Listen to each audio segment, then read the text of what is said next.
afternoon, everybody. Welcome to the CSO Zone. I'm delighted to introduce our next speakers from UNICEF. We have Tom Burstow and Leisha Braithwaite. So Tom, over to you to take it away. Thank you. Thanks very much, Dan. Good afternoon, everyone. Thank you very much for joining us. My name's Tom Burstow. I work here in the UK, focused on work in sport. So I work across all of our different aspects of sport in the UK and how we use those to benefit children right around the world. I'm here with my colleague Leisha Braithwaite, who manages our connection specifically in football. So our partnerships with Manchester United, with the England football team, and with Rangers up in Scotland.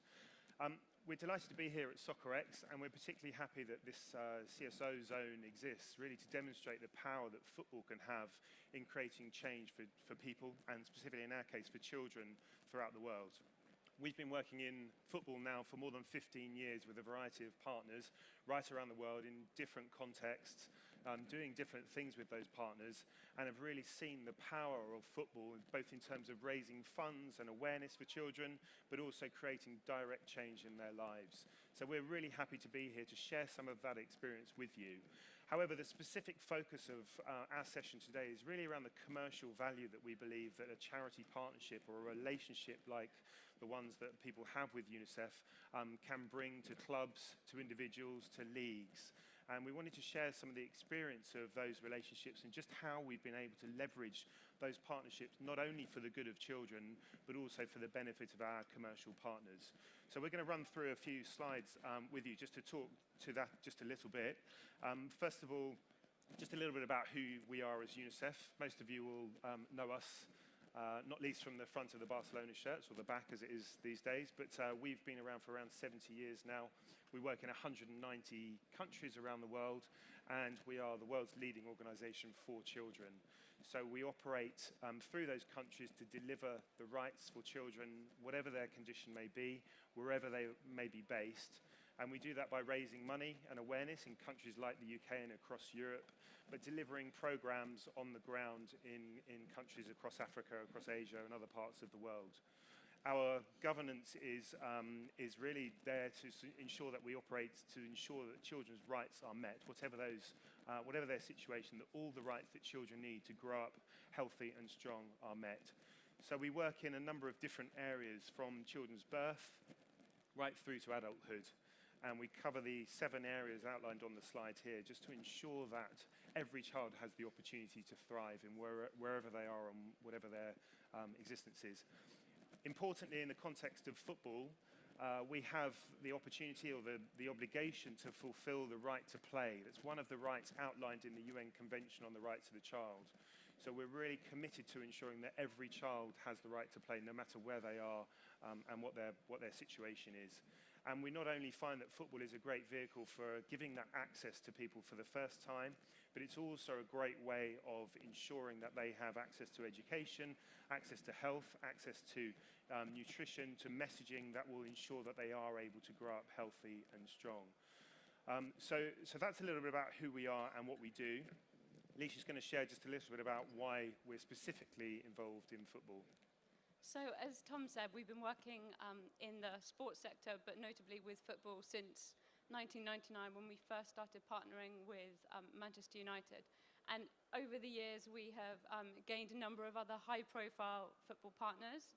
So Barcelona, as everyone knows, it's the highest profile one with the logo on the shirt. But in more recent years, we've been doing other things with other teams as well. So in the past year, we've signed a partnership with Maccabi Tel Aviv, and we are working with them on addressing the issues of violence in sport in Israel. So we are very used and experienced to developing kind of bespoke partnerships, I guess, that address some of the concerns and considerations of the club and some of their commercial concerns as well, but also delivering change for children, which of course is our first priority. And the partnerships that we develop are long-term, they are mutually beneficial. The development is in line with the club, what issues they are looking to consider, fan engagement issues, for example, what their commercial agendas are. We'll be looking at all of those things to create something that is delivering for both the club and ourselves, because we know that to create something that's really long-term and really drives change for children in a sustainable way, it needs to work for both parties. So as you can see in the slide, we kind of consider our relationships in 4 main pillars. So fundraising is I guess, the obvious one, which is key for us because that's the part that delivers change for children. But we know that sports clubs can deliver so much more than just the income. So we're looking at a much more rounded picture of how the clubs and the players and the platform that they provide can really help us to drive our messaging. So I guess for us, the key priority is around creating change for children. So this is the part through fundraising, but it's much bigger than that. And football nowadays is global. It's, we're no longer thinking about teams in a national perspective. Players are international, fans are international. And, football teams we consider now need to be thinking about much more than just the community around the stadium. So much broader than just the sort of 10 miles around where they're based. Their fans are international, and their fans have got, needs and considerations which the club needs to be addressing and has a responsibility to address. And through UNICEF, we can help them to do that. So we'll be coming on to talk in more detail about the commercial value that we think that UNICEF brings to the brand and the club. So just to top line them here, and then we can dig a bit deeper as we go on. So around the brand association, UNICEF has 87% global recognition. So it's a brand that wherever you are in the world, people have seen, people trust, and people want to be associated with. So there's a very positive association of the club being involved with UNICEF. Beyond that, the nature of our work, so working with children, vulnerable children, and protecting them from danger, presents the human side of the club. So there's a lot of money in sport nowadays. I think people are becoming cynical around that, and UNICEF, in association with the club, can really help to deliver that more human face. We've seen the changing world of CSR and social responsibility, that it's now an expectation of fans. They expect clubs to take a responsibility and to be thinking about their legacy beyond just the performance on the pitch. And then, as I alluded to earlier, around the commercial piece. So within our partnerships, we are looking at how we can help deliver and improve on bottom line. So be that with activations in emerging markets, or looking beyond that around media, communication plans, all of that sort of thing. So we wanted to spend a little bit of time just digging into some of the areas that we've had experience in over the years, and just how we've had the opportunity to create some positive results in some of the areas that Alicia's just touched upon. Many clubs have a charity partnership already. They have some form of engagement with a charity. I guess for us, we're always looking at how do we create the level of scale that is justified and perhaps expected of these clubs that have multi-million-pound salaries, multi-million-pound sponsor contracts, and global audiences. So really for us, it's about trying to look at each of the areas that a club is involved with and identify what those opportunities could be to create significant revenue streams for our work as UNICEF, but also create significant commercial value for those individual clubs. We're going to touch on each of the areas highlighted on the slides here at the moment. And just to say, I mean, this is really what we've highlighted here is something we would position as the kind of perfect partnership. This is definitely not something that UNICEF has done. We've done these things with different clubs at different times. I think this is an aspiration for us to look at how do we bring these different elements together in partnerships with our clubs, with our different teams that we've worked with leagues, to really leverage the assets that are available to both the club or the league and to UNICEF to create much better value for the club, but also much better value for UNICEF, and therefore much more change for children. So we're going to take each of these in turn. So first of all, just looking at business risks. So this is an area that's increasingly top of mind for us, I suppose. There's a lot of talk about the power of sports, the power of football, the opportunities that creates for positive things to happen. However, at UNICEF, we're also very conscious of the risks that exist in sports and in football specifically. In fact, our relationship with Manchester United began more than 15 years ago around a supply chain risk that they'd identified. So specifically the issue of how their balls and how their kits were being produced in India, and whether there was a child labour component to that they were unsure about. So they investigated that through UNICEF, seeking our technical support in that area. There are a number of those kinds of issues that exist still, perhaps others here on this list here, perhaps around youth player welfare, so the issue of children or young footballers coming from other parts of the world to the UK or Europe, and some of the issues that they face if they make it or don't make it. There's a particular issue around violence in sport, so the opportunity for physical or verbal abuse that children face in some parts of the world when they're playing sport, which UNICEF has created a coalition around, which a number of football teams are now getting involved in with us. And then there's this issue of over-commercialisation. So we all know how strongly football clubs in the UK in particular are chasing those commercial deals. There is a risk of over-commercialising a club whereby sponsors can't be serviced sufficiently, and we at UNICEF believe there's an opportunity for a charity partnership, particularly one of the scale and breadth that UNICEF offers, to add some value in that space given our global presence. So there's a risk area I think we wanted to highlight that a charity partnership can contribute into creating a commercial value in that space. Another area we've worked on for a number of years, again looking at our relationship with Manchester United some years ago, was around emerging markets. So as I mentioned up front, UNICEF has a presence in 190 countries around the world. So the opportunity to connect and add value with stakeholders in those countries where clubs are trying to secure new fan bases, new sponsors, new broadcast deals is huge. And given our network and our relationships and the credibility that we have in those markets, we believe there's a really positive opportunity to do that. We have just one quote there from Malaysia about Manchester United's arrival there, and how the charity work is seen as such an important part of their arrival into that market, the development of that market. And we know anecdotally from clubs just how critically they see the involvement of UNICEF and our credibility and reputation in those places is to their emergence in those countries. But we know it's also really important to the players, and I think this is an increasing trend. And we've just listened to Ennie and Lucy Bronze talking about their experiences as female footballers, and increasingly we understand from the footballers that we work with just how important it is that they feel a sense of pride in their employer, in the club that they work for. And a charity partnership can again play a role in that. So we've got a wonderful quote here for us from Andres Iniesta at Barca that he made recently about his pride about wearing the UNICEF logo on the Barcelona shirt. We know from our time working with Alex Ferguson just how valuable he thought the UNICEF relationship was in grounding some of the young players that he was working with at the time, giving them the opportunity to see some of UNICEF's work as part of pre-season tours that the club would make, just to give them a different sense of the world. These are massively privileged players, multi-millionaires in their own right, many of whom have never seen any of the kind of deprivation that UNICEF works in and day out. So the opportunity to build and develop a sense of consciousness, a sense of other and deprivation amongst those players is really important.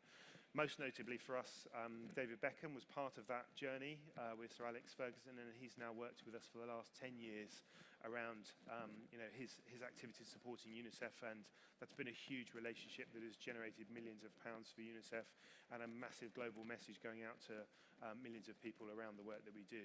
So players, again, is a huge area where we believe there's an opportunity to create additional value for clubs. Beyond players, thinking about sponsors, this is also an area that we are working increasingly in, and we wanted to share with you one example of Western Union. So through their sponsorship of the Europa League, we've been working with them since 2013 on quite an innovative initiative that has given for them, I think, brand cut-through and has really added value to their sponsorship deal. So they were already committed to Europa League, and they have done an initiative with us whereby for every pass during the game, they donate to UNICEF. And this has given them quite a nice message around education, which has given them brand uplift in quite a competitive market. And they've secured significant media coverage off the back of it, both here in the UK, in Europe, and also in African press, which we know is obviously a significant market for them. So in terms of fan engagement, this is obviously a key priority for clubs. If we're looking at many of the top Premiership clubs nowadays, the majority of their fans are overseas, and actually engaging with those fans in emerging markets is a real challenge for them. So we've worked really closely in our relationship with Manchester United in terms of bringing the club presence to these fans in these markets. So Tom mentioned around over-commercialisation, that actually it's very difficult for the club to have the sense of presence in these markets, but through the relationship with UNICEF, with channeling funds into programs in those markets, they can demonstrate to their fans that they are engaged with their communities, they understand the issues that they're facing, and that they're working to help to address them. And we know that that really positively improves their impression of the club and increases loyalty with them. So putting all these areas together, we believe there's an overall brand value that a global charity partnership, if managed correctly and if access is provided and if assets are used collaboratively, there's an overall brand value that can be added to through a relationship with UNICEF or another organisation of our scale and breadth. We've already mentioned the global awareness that we bring, but we also have other examples from our work in sport elsewhere. For example, the Commonwealth Games last year, where we, in collaboration with the organisers of that, ran an opening ceremony appeal which raised more than £3.5 million just in one evening alone. So we know that with the power and money and influence and assets available to clubs, there is a huge opportunity to do a huge amount, both for the club, for the individuals, but also for children. And we are just in the stage now of trying to understand just how we can measure that, how we can get to the bottom of understanding that brand value uplift. Anyone who has any insights into that would be able to help us on that journey would be much appreciated. We'd love to have a conversation with you. But essentially, we're just really looking to understand just what do these relationships do tangibly for a club? How do we better position charity partnerships, our work for children in that commercial space to ensure that there are that many more positive outcomes for children, for people with disadvantages around the world as a result of football? And our plans specifically around that are to develop a concept we're calling Team UNICEF. So as you will probably know, we have a number of different sporting partners, both in football and beyond football. The All Blacks, Novak Djokovic, Serena Williams, Andy Murray, Lewis Hamilton, Lionel Messi, Barcelona, Manchester United, and to name but a few. There's a huge number of people that we work with in the sports sphere. Our ambition and our developing concept is to bring those together under the concept of Team UNICEF, to try and draw out some of the passion that exists for sport from those people who are on the street, to make a connection between those people on the street that want to do something positive for children but love sport and love their sporting heroes, into the same team, a team that is powered by the change that sport can bring, but also by doing something positive for children. So we're at the start of that journey. We're already hearing from some of our partners just how important it is for them to be seen with other parts of the sporting industry. We talked to the All Blacks. They want to be positioned alongside Manchester United or Andy Murray. They're really interested by the connections that those partnerships can make, and we believe by leveraging some of those connections that we can create, there are great opportunities to bring a new audience to UNICEF's work, a new audience to those sporting partners, and create greater outcomes for children. So that is part of our future. Again, if there are anyone here that's interested in understanding a little bit more about that, or whether your organisation may be keen to get involved in some form, we're looking for high-level, high-profile partnerships that could generate significant funds and awareness and change for children as a result of sport. So that's all we have time for. We wanted to just open the floor up. There's not many of you here, but I hope some of that has sparked just a little bit of interest. We'd love to hear any experiences you have perhaps of working with charities in football, of your experiences of what's gone well and what's not worked in that regard, or any questions for us that you have from what we've shared so far. I think there's a mic around if there are any questions. Hello. Yeah, thank you. Beg your pardon. Thanks. I'm Jane from Coaching for Hope, and we've been sort of following the work of UNICEF very closely. And one of the things I'd like to ask, I'm sorry I missed the first part of your presentation, was what you're doing about safeguarding children in sport in terms of child protection and those kind of issues. Because one of the things that we find working in West Africa in particular, getting across the ideas around child protection is sometimes quite challenging because it's culturally seen as in a different way, and I think the way we work with our coaches is very much consultative and participative and listening to their ideas, etc. But also working with them to understand things around capital punishment and corporal punishment. Sorry, Yes. don't kill children.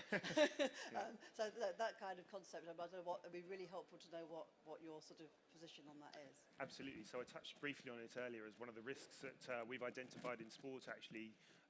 Whilst there are a huge number of opportunities in sport, there are a huge number of risks for children, and safeguarding is one we've absolutely hit upon as being a major risk for children in many parts of the world. So about 2 years ago, UNICEF began a coalition of around 40 partners involved so far, specifically looking at safeguarding children in sport. It's not football specific, it's sport more generally. It includes the IOC, it includes Man United, Manchester City, a number of other sporting federations and NGOs who are involved in grassroots sport in a variety of different ways. And that group has come together to form a set of standards around safeguarding in sport that can be rolled out through the member networks of those organisations as a guideline, set of standards that can be worked towards and achieved. And UNICEF is happy to work alongside those partners in trying to demonstrate those. We're at the stage of testing those standards just to understand how they work in practice. If you're in rural Zambia versus urban Bangladesh, for example, what are the different issues that are organisations that we're working with facing? But it's absolutely a key priority for us, and we'd love to have a conversation with you about how you perhaps might get involved in that, Jane. Thanks. Hi there. My name is Toby Hester. I've just spent the last 8 years working with Castrol and very aware of the work that you do with with FIFA, David Beckham, etc., etc. I'm here representing the European Sponsorship Association. I think listening to what you've said, and thanks for a very interesting presentation, I think one of the challenges that you and a lot of the larger charities face is this step change from philanthropy through to sponsorship, because there's a commercial payback in sponsorship that sponsors are really quite afraid of in terms of associating with a charity and being seen to take advantage of the goodwill and the welfare of that charity, the welfare that comes with that charity. And I think what the industry, your industry and the sponsorship industry needs to do is to find a way of messaging that, so that that brand friction that comes from association between 2 or 3 brands, which is effectively what you have, the brand of UNICEF, the brand of football and the brand of the sponsor, can actually legitimize I call it commercial, because at the end of the day, anybody that sponsors something wants a financial return at the end of the rainbow. Legitimizing that is the huge challenge. And I think one of the things that I'm hearing from you, there was kind of a plea in your presentation, is you need some help. And I think data might help that. So if you look at Barcelona, did putting UNICEF on the shirt help them sell more kit? Or did it just make the president feel better? Yeah. Did it make the fans feel better when they put the kit on? When they went and paid their 40, 50, 60 euros for a piece of kit, did it make them feel better? Was there an emotional attachment there? And I think that's the sort of thing that charities and organisations need to substantiate. Absolutely, totally agree, and thank you. It's a great point. I mean, it's something that we're wrestling with at the moment, because a lot of the feedback and insight that we have is purely anecdotal. So anecdotally, we understand that yes, it did mean a big deal to the players. Yes, it did increase the amount that Nike were prepared to pay to sponsor Barcelona's kit because UNICEF was on the front of it. The sort of halo effect of, but these are anecdotal. We don't have a tangible figure of what that equates to, and that is our big challenge. Is kind of, we're not commercially driven.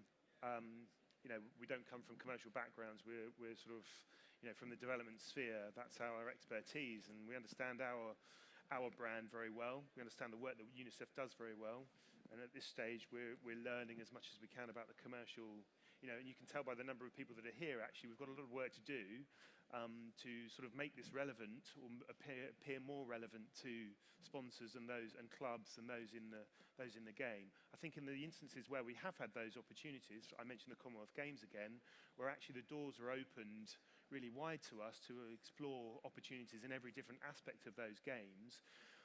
The organisers really saw the value. They really did see the value in terms of attracting additional sponsors to their sponsor pool, because UNICEF was a charity partner, the opportunity there, in terms of engaging athletes in a different way, in terms of engaging spectators in the city. We had activation opportunities for them. So I think we've started on that journey. As you say, we haven't been able to tell the story probably of that effectively enough. And absolutely, we hold our hands up to that. That's something we need to do. I think at the moment we're just kind of scratching the surface of the opportunity and really seeing that there is great money, there is great awareness, there is great opportunity for influence through these through the clubs and the individuals, and we'd love to explore how to make more of that. So maybe that's one we can pick up with you. Thank you.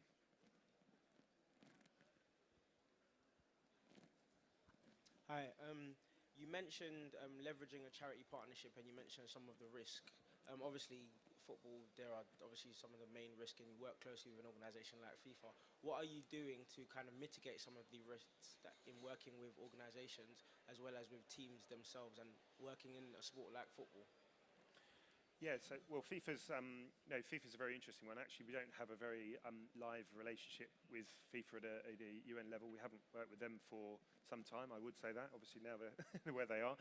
But I think we typically want to work with partners to support them wherever they are in their journey. We have a brand that we're very proud of, that we have to be extremely cautious about who we work with and how we work with them, most importantly, I think, which is why we're increasingly focused on the areas of risk. So in the case of FIFA, we have a very clear role in advocating to them and the IOC about mega events, about major sporting events. There's a particular focus that we have around the safety and the respect of children's rights as a result of major sporting events. There are a number of children that are sexually exploited around major sporting events, that are rehoused as a result of events.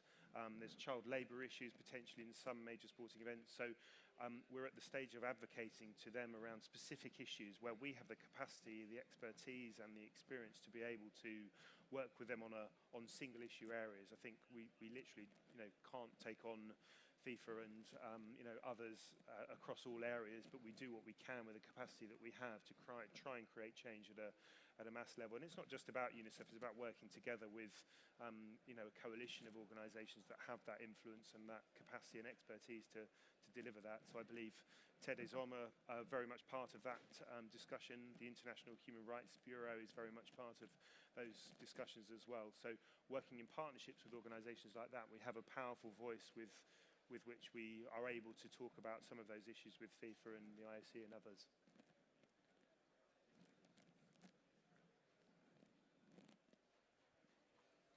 Hi, good afternoon. Hi. I'm probably not the best person you want to connect with. I'm also from the supply side. We did some projects in the Philippines with UNICEF as well. So we know the impact that these projects have on the lives of children. What I wanted to really ask you is, in our observations, people in the developing world, in the emerging markets, know more about UNICEF than they do here. It's amazing how many taxi drivers know what UNICEF stand for in the Philippines. The question is, obviously, this is a global campaign, Team UNICEF. You have global actors, prominent sports stars. Do you feel that there's enough being done, or is there a movement towards UNICEF of decentralizing or interconnecting these on-the-ground projects? Because, as you know, I'm sure, there are tons of amazing projects in India, in Bangladesh, in the Philippines, but often the sponsors or the clubs aren't aware of those. Is there sort of a drive internally to make sure that there's better connections within UNICEF? Yeah, so you're absolutely right that UNICEF is very, very well known on the ground, and I think sometimes we struggle a little bit here, potentially in the UK, that people are not so familiar with our brand. And this is a key area that we know we need to be working harder at, because we have colleagues who are doing fantastic things, who are, driving lasting, sustainable change for children, and we have fantastic stories about these children and how their lives have been transformed.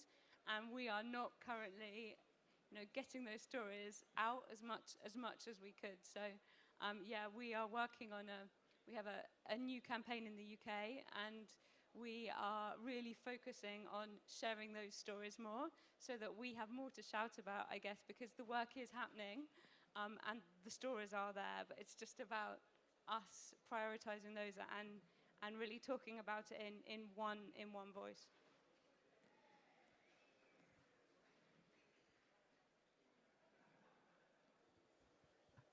Hi.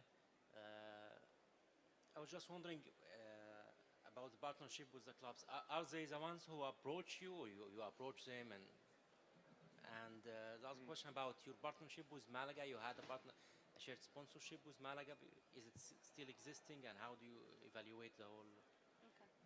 Well, so firstly, the partnership with Malaga wasn't with UNICEF, actually. It was with another UN. It was UNESCO, exactly. Yeah, it was another UN agency. That's okay.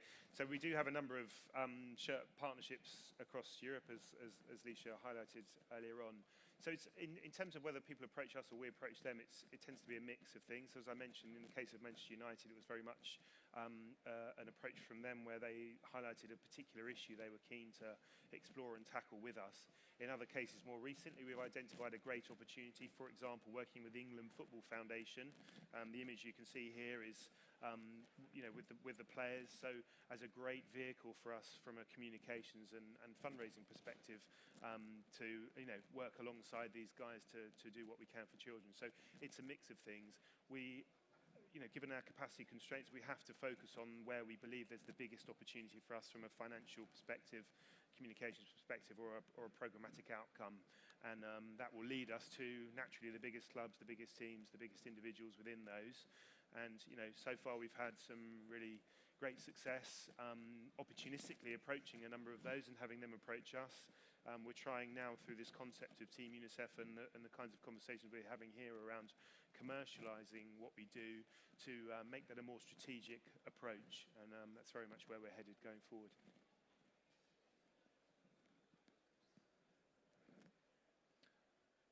Okay, so if there's no further questions, thank you very much, everyone, for your time and for your interest. We're around afterwards if there are any other questions, or you want to just have a quick chat or comment about anything, then please do come and have a chat. Thank you.